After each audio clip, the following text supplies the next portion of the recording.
Olá, meu amigo. Hoje vamos falar do rei Manassés, que foi o pior rei de Judá. Nesse caso, o reino do sul. Se formos a palavra de Deus, no livro de 2 de Reis, capítulo 21, verso 2, diz: fez ele o que era mau perante o Senhor, segundo as abominações dos gentios que o Senhor os expulsara de suas possessões de diante dos filhos de Israel. O rei Manassés começa a reinar com 12 anos. Ele tinha um exemplo, seu pai, que foi um dos melhores reis de Judá, no reino do sul, que foi Ezequias. Mas ele, quando entra no poder, ele faz tudo ao contrário daquilo que seu pai fez. Ele começou agora a fazer coisas más perante os olhos do Senhor. Ele edificou nos altos altares que o seu pai havia destruído, levantou altares a Baal, fez poste ídolos, edificou altares, até na casa do Senhor ele colocou altares para adoração aos ídolos, ali onde Deus tinha feito, designado, apontado aquela casa como lugar para sua adoração a Davi, a Salomão, e ele agora também queimou o seu filho como sacrifício. Veja só como o pecado é tão terrível. Ele assedia, domina e por vezes pode nos levar até a loucura.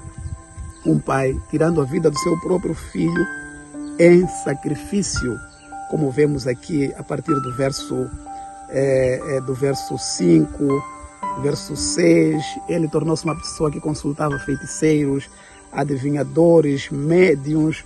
Ele fez muita coisa má perante os olhos do Senhor, que provocou tanta ira, colocou os ídolos e forçou a Israel ou a Judá a adorar essas divindades pagãs, magoando ao Senhor. E Deus foi enviando profetas para o advertir, mas Manassés não deu ouvido. Cada vez que os profetas falavam, ele ficava ainda, fazia coisas piores ainda. Até que Deus permitiu que esse rei Manassés, com todo o seu pecado, toda a sua loucura, coisas terríveis que ele andava a fazer,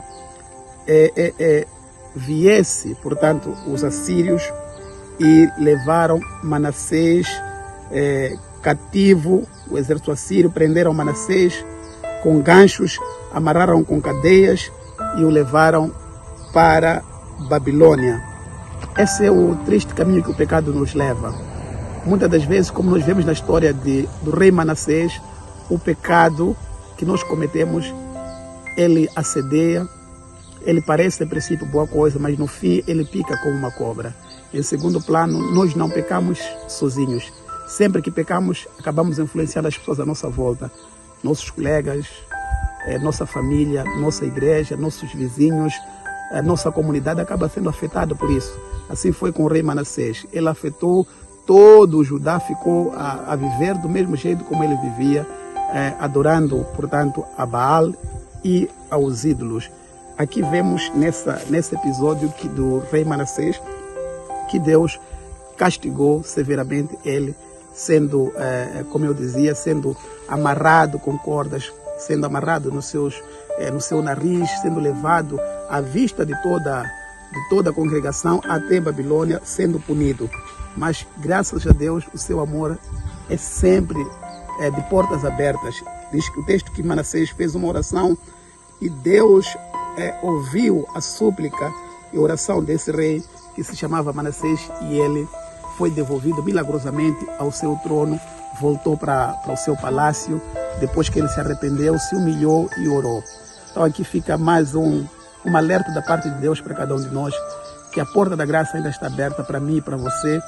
Ainda é dia de voltar para casa. Se você foi tão longe, talvez se envolveu com feitiçaria, com macumbaria, você foi longe, talvez no assassinato ou em qualquer outro tipo de pecado, ninguém foi tão longe que não possa voltar.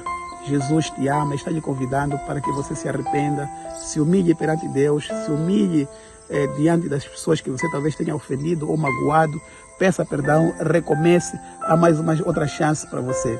Que o Senhor te ajude e te abençoe para que o nosso coração não seja endurecido pelo pecado ao ponto de não ouvirmos mais a voz do Espírito Santo, que nós tenhamos essa capacidade de ouvirmos sempre os conselhos da parte de Deus. Vamos orar. Querido Deus e Pai, Obrigado, Senhor, pelas lições de Tua palavra que nos advertem de quão enganoso é o nosso coração. Ajuda-nos, pela Tua graça, a nos distanciarmos do mal e a praticarmos o bem, a nos arrependermos toda vez que cairmos. Sei com cada um que me acompanha agora, para que o Teu Espírito se aposse dele, ajudando-nos a se reerguer, a se levantar de lá do fundo onde terá caído. Em nome de Jesus, amém.